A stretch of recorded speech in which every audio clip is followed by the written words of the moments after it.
So ayun guys, bago ako magsimula, stretching muna tayo para talagang safe talaga. Let's go!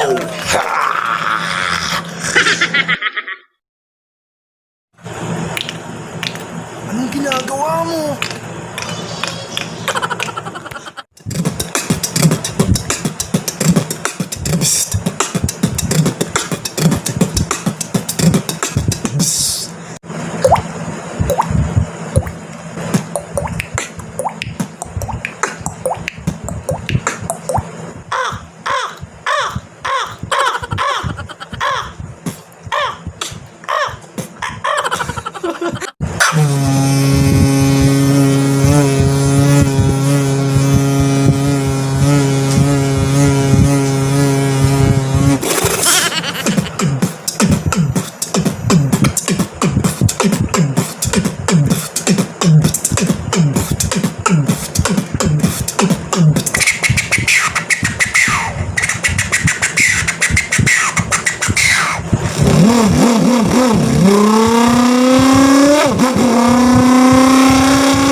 Ikaw ay